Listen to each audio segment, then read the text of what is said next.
Let me tell you something that might sound strange at first, something that took me years to understand. The loneliness you feel right now, that aching sense of being cut off from others, isn't what you think it is. It's not evidence of your isolation. It's actually proof of a fundamental misunderstanding, a trick your mind plays on itself. You believe you're a separate self, a distinct individual floating alone in a vast universe. And this belief creates the very prison you're trying to escape. But what if I told you that this entire framework is backwards? What if the separation itself is the illusion? Consider for a moment how we've come to see ourselves. Western culture has trained you to think of yourself as a bounded entity, a single consciousness contained within the walls of your skin. They tell you that you're unique, special, fundamentally different from everyone else. And while there's truth in your particular configuration, in the specific way consciousness expresses itself through you, the underlying assumption is catastrophically wrong. People walk through their days believing they're isolated islands, when in truth they're more like whirlpools in a river. You see a whirlpool and think it's a separate thing, distinct from the water around it. But look closer. Where does the whirlpool begin? Where does it end?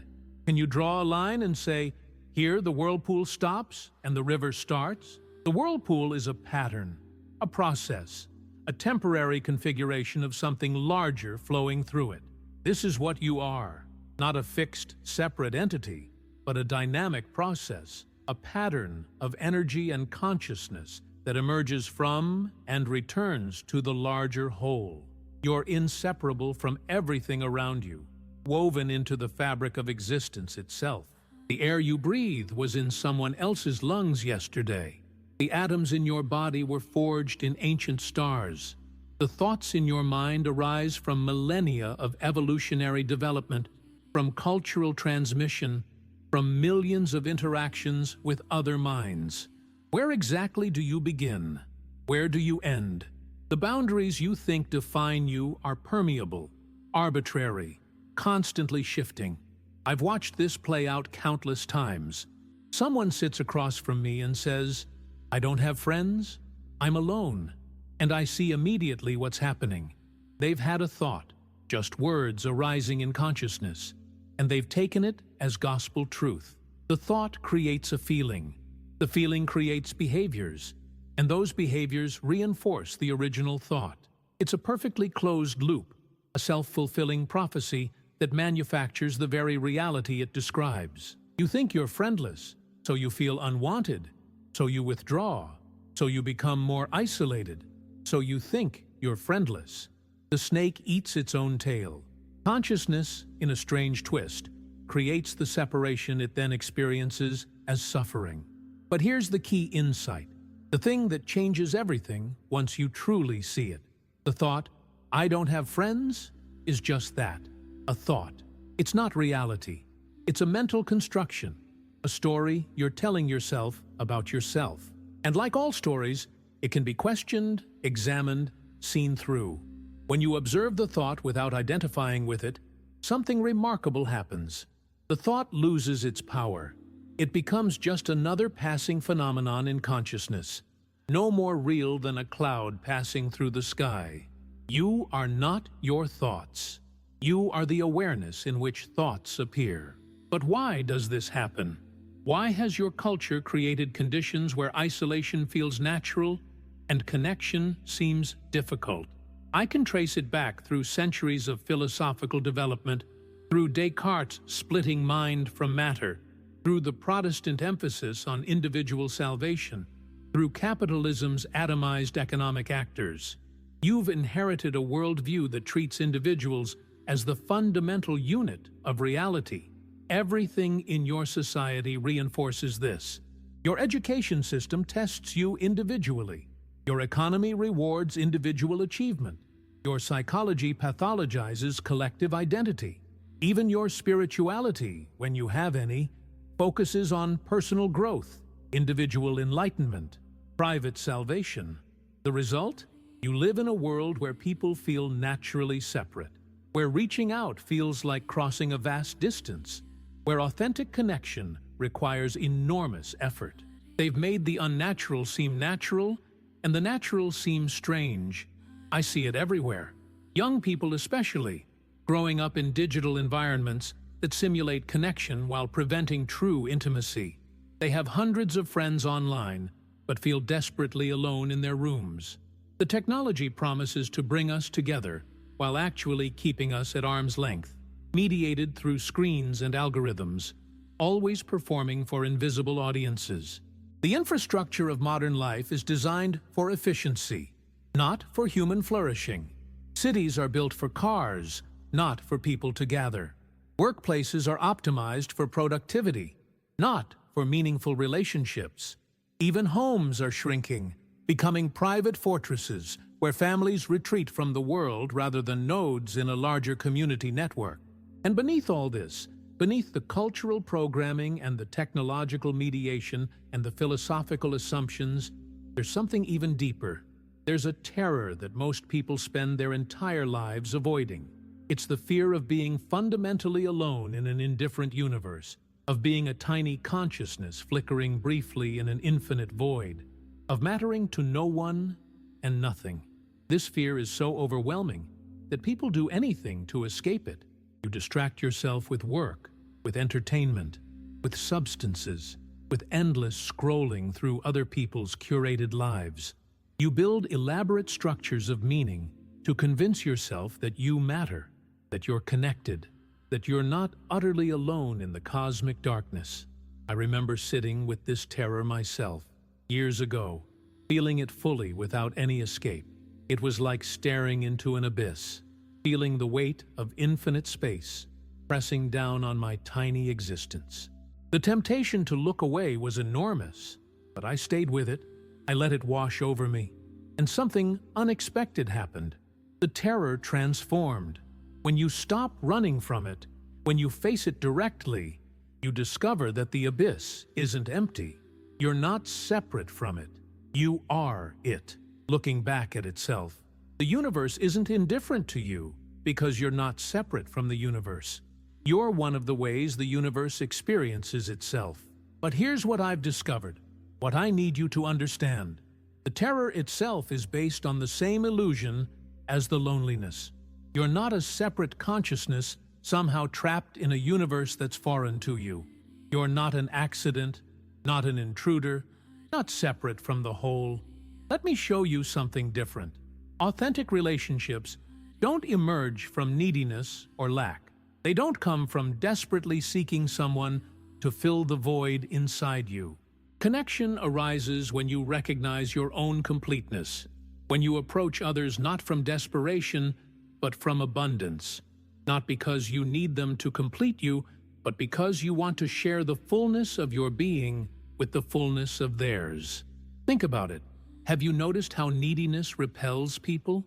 When you approach someone from a place of lack, they feel it. They sense that you want something from them, that you're trying to extract validation or love or meaning. It creates pressure, discomfort, distance. But when you approach from wholeness, when you're genuinely content within yourself and simply curious about another person, everything changes. There's no pressure, no hidden agenda, just authentic interest in another being.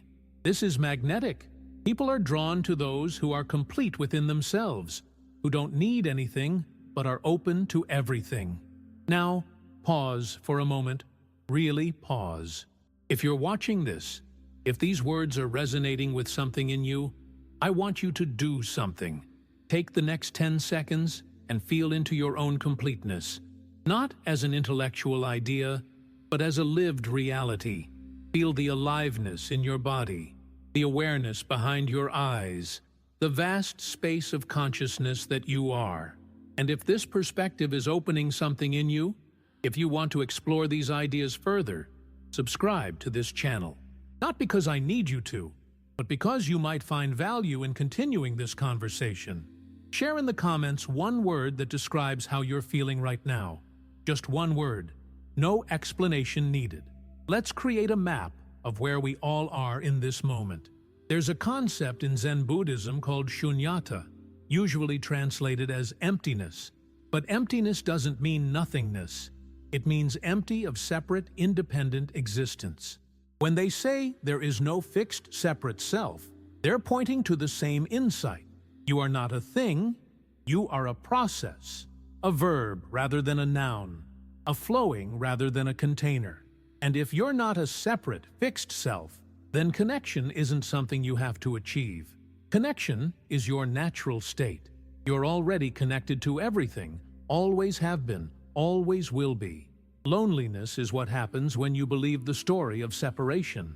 Freedom is what happens when you see through it. I've spent years exploring the difference between solitude and loneliness, and it comes down to this. Loneliness is the painful feeling of separation based on believing you're a separate self, cut off from others. It's rooted in the illusion we've been discussing. But solitude, true solitude, is something entirely different. Solitude is recognizing your completeness, independent of relationships. It's the ability to be alone without being lonely, to rest in your own being without needing external validation or connection. Solitude is freedom. Loneliness is prison. And paradoxically, the more comfortable you become with solitude, the more authentic your connections with others become. You're no longer using relationships to escape yourself. You're sharing yourself with others from a place of overflow. When you're comfortable in solitude, you stop performing. You stop trying to be what you think others want you to be. You show up as you actually are, and this authenticity is transformative. People sense when someone is genuinely comfortable in their own skin, when they're not desperate for approval or validation. It's attractive in the deepest sense, not in a shallow sexual way, but in the sense that authenticity calls out to authenticity. Real recognizes real. When you drop the mask, when you stop playing the game of trying to be likable and simply allow yourself to be seen, you give others permission to do the same. And let's talk about this game, these social conventions around friendship and belonging. Have you ever stopped to consider how arbitrary they are? Someone decided that friends are people you see regularly, that you're supposed to have a certain number of them, that there are specific ways you're supposed to act around them. These are rules we've collectively agreed upon, but we've forgotten they're just agreements. They're not laws of nature. They're games we play, and games can be played differently or not played at all. When you see through the arbitrary nature of these conventions, something liberating happens. You realize you're free to define connection and relationship on your own terms. Maybe friendship for you doesn't look like weekly hangouts or constant communication. Maybe it's deeper, rarer, more intense. Maybe you connect with people through shared silence rather than constant conversation. Maybe your relationships are seasonal, blooming when they bloom and hibernating when they need to. The point is, you get to choose. You don't have to follow the script society hands you. People often feel lonely not because they lack connections, but because their actual relationships don't match the template they think relationships should follow. They have deep, meaningful connections that don't fit conventional categories, and so they dismiss them as not real friendships. This is madness. Your experience is what matters, not whether it conforms to someone else's definition. I want to share something with you now that might blow your mind if you really let it in. The ultimate insight, the one that all contemplative traditions point toward, is what's called non-duality. Non-dual means not two. BT, it means that the distinction between self and other, between inner and outer, between you and the universe is conceptual rather than real. You are simultaneously a unique individual and everything. Both are true. You're a wave and the ocean at the same time. This isn't mystical mumbo-jumbo. It's a direct recognition of how things actually are when you look closely enough. The boundaries you perceive are conventions, useful fictions, but not ultimately real. When people first hear about non-duality, they often misunderstand it. They think it means there are no individuals, no differences, no uniqueness. But that's not it at all. Of course there are differences. Of course you're distinct from me, from a tree, from a star. The point is that these distinctions exist within a larger unity. You're a unique expression of the whole, not separate from it. Think of it like this. Every wave in the ocean is different, has a unique shape and size and location, but none of them are separate from the ocean. They are the ocean, expressing itself in infinitely varied ways. You're a wave. I'm a wave. We're different waves, but we're not different water. This understanding transforms the experience of loneliness completely. If you're not fundamentally separate, then loneliness is revealed as a misunderstanding. You can't actually be alone because there's no separate you to be alone. This doesn't mean you won't sometimes prefer solitude or feel the absence of specific people you love, but that's different from the existential loneliness, the bone-deep feeling of being isolated in an uncaring universe. That particular flavor of suffering dissolves when you see through the illusion of separation. What remains is a sense of intimacy with all of existence, a recognition that you're held by the universe because you are the universe, experiencing itself from this particular point of view. I've found that people resist this idea initially. They want to hold on to their separateness because it feels like all they have. If I'm not a separate self, they ask, then who am I? What happens to me?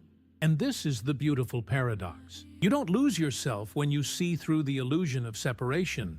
You find yourself. You discover that you're infinitely larger than you thought, that your true identity includes everything. The small self, the ego, the story of me doesn't disappear. It's just revealed to be a part of something much bigger, a character in a larger story, a wave in an ocean. Living from this understanding doesn't mean you become passive or indifferent. You don't stop caring about people or pursuing goals or feeling emotions. If anything, you care more deeply because you recognize that everyone you meet is another version of you, the same consciousness looking out through different eyes. When you hurt someone, you hurt yourself. When you help someone, you help yourself. Not metaphorically, but literally. This isn't about being a good person or following moral rules. It's about recognizing the truth of interconnection and allowing your behavior to flow naturally from that recognition. Compassion isn't something you have to cultivate. It's what emerges spontaneously when you see clearly. So what do you do with all this? How do you move from intellectual understanding to lived experience? First, you have to be willing to question your most basic assumptions. When the thought, "I'm alone," arises, instead of believing it, investigate it. Who is alone?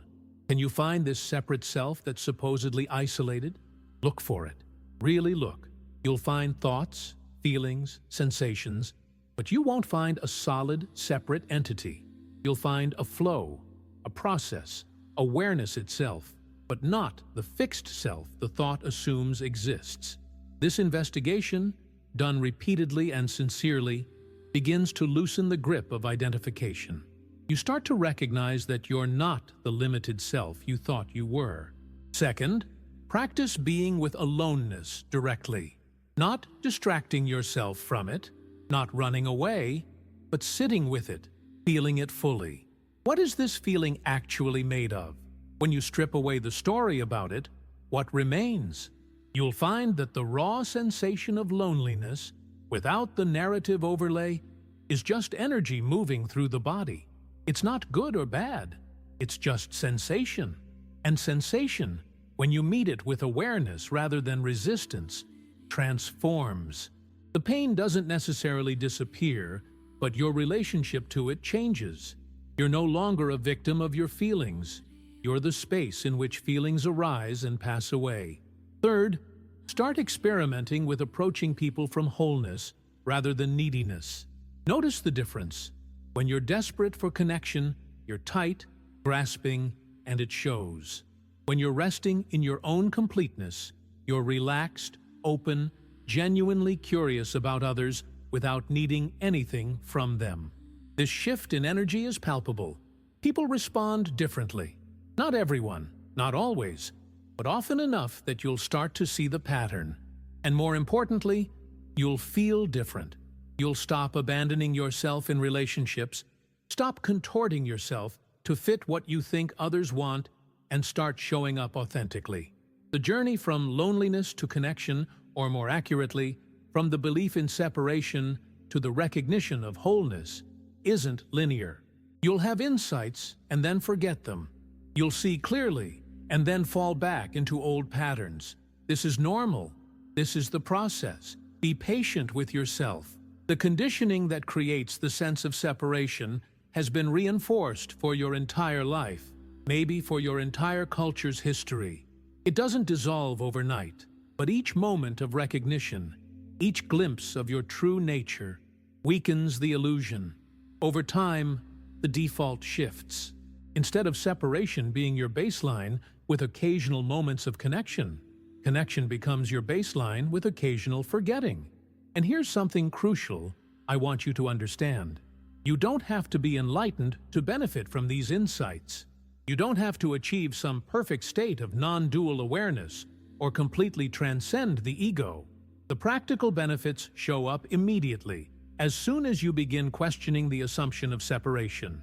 Your relationships improve, your anxiety decreases, your sense of existential dread softens. You find more peace in solitude and more authenticity in connection. These aren't distant goals requiring years of meditation practice. They're available right now, in this moment, as soon as you're willing to look at your experience with fresh eyes. I also want to acknowledge that what I'm describing might sound abstract or theoretical, especially if you're in the grip of painful loneliness right now.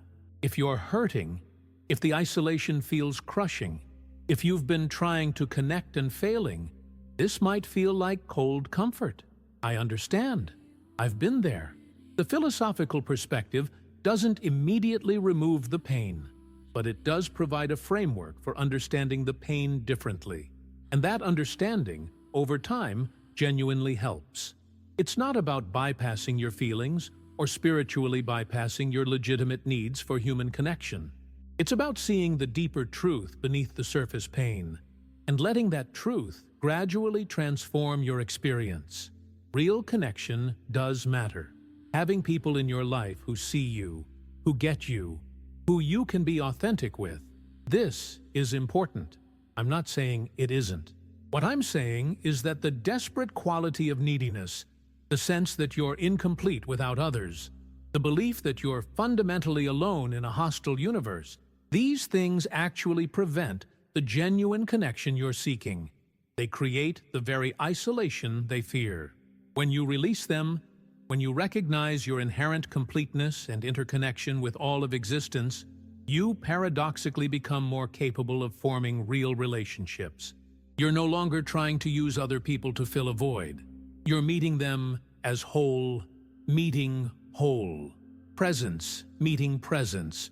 Consciousness recognizing itself. So, as we come to the end of this exploration, I want to leave you with an invitation. Not a command, not a prescription, but an invitation to experiment with seeing yourself and your relationships differently. What if you're not separate? What if loneliness is pointing to a misunderstanding rather than a lack? What if the connection you're seeking is already present, has always been present, and you've just been looking for it in the wrong way? What if you're already whole, already complete, already intimately connected with all of existence, and you just haven't noticed? Try this perspective on. Live with it for a while. See what happens. Notice when you're approaching others from neediness versus wholeness. Observe the thought, "I'm alone," without automatically believing it. Sit with the raw sensation of loneliness without the story. Look for the separate self that's supposedly isolated and notice that you can't find it. These are experiments, not beliefs you have to adopt. Test them against your direct experience. See what's true for you. And if this conversation has opened something in you, if you want to continue exploring these ideas, I encourage you to subscribe to this channel. There's so much more to discuss, so many dimensions of this understanding to unpack. But more importantly, I want to hear from you. What's your experience with loneliness and connection? What have you discovered about the nature of self and separation? Share your insights, your struggles, your breakthroughs in the comments below. Let's create a community of inquiry, a space where we can explore these questions together. What's one thing this video has made you reconsider about your own experience of loneliness or connection? Share that with us. Your perspective matters. Your experience contributes to our collective understanding. Remember, you're not reading these words as a separate, isolated individual consuming content from another separate, isolated individual. This is consciousness meeting itself, awareness recognizing awareness, the universe exploring its own nature through this particular conversation. The apparent separation between you and me, between reader and writer, between alone and together, is part of the great play, the cosmic game of hide and seek, where the one pretends to be many and then gradually remembers its true nature. You are that. You've always been that. And recognizing this changes everything.